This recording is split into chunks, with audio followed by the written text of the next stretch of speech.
Libur Lebaran, tempat-tempat wisata di Jakarta dipadati pengunjung. Berlebaran ala para politisi, mulai dari sungkeman di istana hingga berbagi sembako.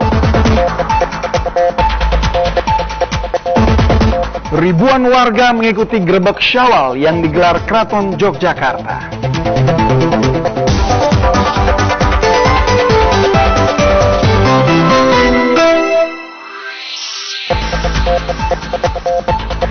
Selamat sore saudara, selamat Idul Fitri 1432 Hijriah. Di hari yang istimewa dan penuh berkah ini, saya David Silahoy akan menemani Anda dengan informasi seputar perayaan Idul Fitri dari berbagai daerah, termasuk dari kawasan arus mudik di selatan dan utara Pulau Jawa, serta seputar pemberian bebas dari penjara kepada 1.200 narapidana. Saudara, inilah liputan 6 petang selengkapnya.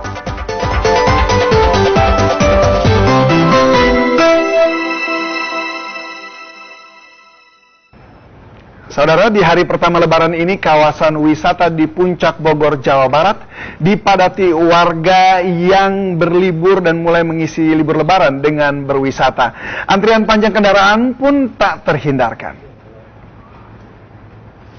Beginilah antrian kendaraan saat memasuki pintu tol di kawasan wisata Puncak Bogor, Jawa Barat. Setelah bersilaturahmi, ribuan warga memang mulai memadati berbagai tempat di kawasan Puncak. Kawasan Puncak yang sejuk menjadi alasan warga memilih tempat ini untuk berlibur. Tempat-tempat wisata yang banyak dikunjungi di kawasan Puncak adalah wisata Taman Matahari dan Taman Safari Indonesia Bogor. Warga yang datang ke sini rata-rata berasal dari Jabodetabek. Diperkirakan pengunjung akan semakin membludak di hari berikutnya.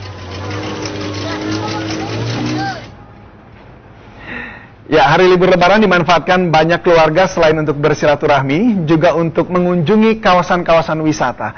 Sejumlah tempat rekreasi favorit di Jakarta hari ini penuh pengunjung.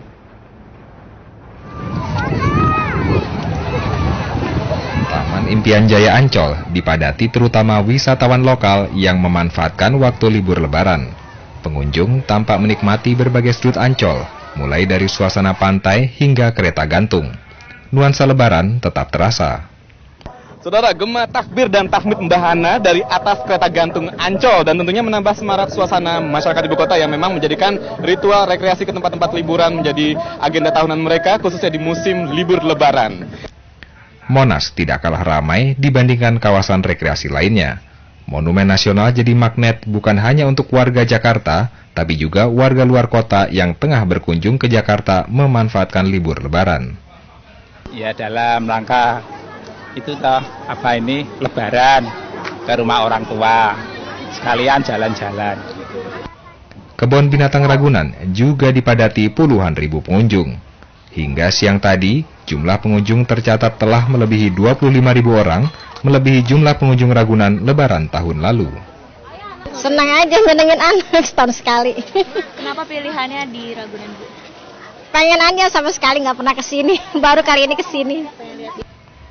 Sekitar 30.000 pengunjung memadati Kompleks Taman Mini Indonesia Indah Jakarta hari ini untuk melihat berbagai atraksi. Pengelola Taman Mini menyediakan kegiatan khusus menyambut Lebaran. Jadi di Taman Indonesia Indah memang kami sengaja untuk membuat masyarakat yang di Jakarta ini berkunjung ke Taman Indonesia Indah serasa pulang kampung. Jadi di anjungan-anjungan daerah mereka bisa melihat kampung halamannya, kemudian bisa melihat keseniannya dan bisa merasakan masakan atau makanan tradisionalnya. Seperti di tahun-tahun sebelumnya, kawasan rekreasi di Jakarta dan sekitarnya memang biasa dipadati pengunjung beberapa saat setelah Lebaran. Tim Liputan 6 SCTV melaporkan dari Jakarta. Beragam cara politisi merayakan Hari Raya Idul Fitri. Presiden Susilo Bambang Yudhoyono yang juga Ketua Dewan Pembina Partai Demokrat menggelar open house bagi pejabat negara dan masyarakat umum di Istana Negara. Ketua Umum PDI Perjuangan, Penggawati Soekarno Putri, membagikan sembako pada rakyat kecil. Keluarga besar Presiden Susilo Bambang Yudhoyono merayakan Lebaran dengan melakukan sungkeman di Istana Negara. Prosesi sungkeman dimulai dari Ibu Negara Ani Yudhoyono, diikuti putra sulungnya Agus Harimurti, menantunya Anissa Pohan, dan sang cucu Almira Tunggadewi. Sungkeman diakhiri putra bungsunya Edi Baskoro. Usai sungkeman, Presiden berhalal bihalal dengan Wapres Budiono, Menteri-Menteri Kabinet Indonesia Bersatu Jilid 2, dan sejumlah elit politik. Presiden juga menerima masyarakat umum berhalal bihalal di istana. Sementara itu, Ketua Umum PDI Perjuangan Megawati Soekarno Putri merayakan Hari Raya Idul Fitri dengan berbagi pada wong cilik. Di rumahnya di Jalan Teguh Umar, ratusan warga miskin, pemulung, serta tukang sapu jalanan mengantre sejak pagi untuk mendapatkan bingkisan sembako yang baru dibagikan pukul 8.30 pagi. Lebih baik dari inilah sayanya, biar nggak begini nasibnya gitu. Seneng Pak, buat anak istri saya. Harapan apa sih buat Ya harapan saya sih semoga bisa nyenengin anak istri saya aja gitu aja. Tidak terasa 1.200 bungkus sembako habis terbagi dalam waktu setengah jam saja. Sebagian warga miskin yang mendapatkan sembako berasal dari penjuru kota Jakarta, bahkan Depok, Jawa Barat. Meski datang dari jauh, tidak semua kebagian sembako. Beberapa warga pulang dengan tangan hampa. Tim Liputan 6 SCTV melaporkan. Jutaan umat Islam Indonesia pagi tadi melaksanakan sholat Idul Fitri. Presiden dan wakilnya melaksanakan sholat itu di Masjid Istiqlal, Jakarta. Presiden dan Wakil Presiden, Menteri-Menteri dan sejumlah duta besar negara sahabat bersama ribuan umat muslim lainnya melaksanakan sholat Idul Fitri di Masjid Istiqlal, Jakarta, Rabu pagi.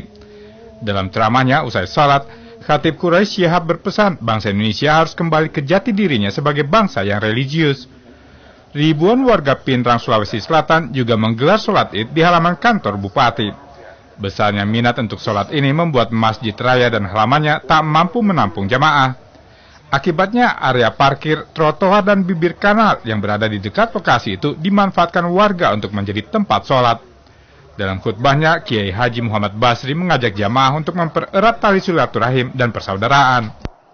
Sementara di Samarinda, Kalimantan Timur, hujan deras mewarnai pelaksanaan sholat Idul Fitri 1432 Hijriah. Walau demikian, hujan deras yang turun sejak tengah malam itu tak memupus semangat ribuan umat untuk melaksanakan sholat id di Masjid Islamic Center bersama gubernurnya. Khatib mengajak kaum muslim untuk peduli pada penderitaan sesama dan menghindari perbuatan maksiat usai berpuasa selama 1 bulan penuh. Tim Liputan 6 SCTV melaporkan dari berbagai daerah. Saudara, di hari Lebaran ini sebanyak 44 ribuan napi mendapatkan remisi Idul Fitri termasuk napi koruptor dan teroris. Dari angka tersebut sekitar 1.200 napi dinyatakan bebas. Pemerintah menegaskan kebijakan remisi atau pemotongan masa tahanan sudah sesuai prosedural dan memenuhi rasa keadilan.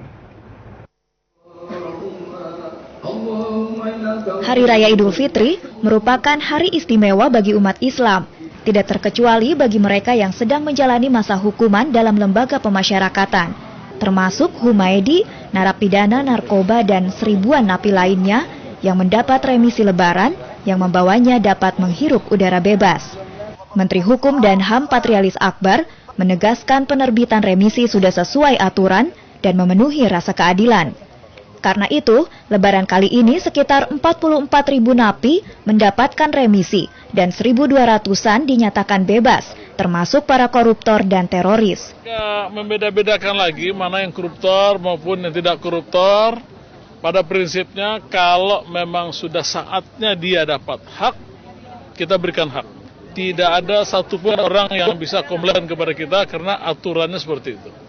Dari Bali, 139 narapidana Lembaga Pemasyarakatan Denpasar Bali mendapat remisi khusus Lebaran. 3 diantaranya dinyatakan bebas.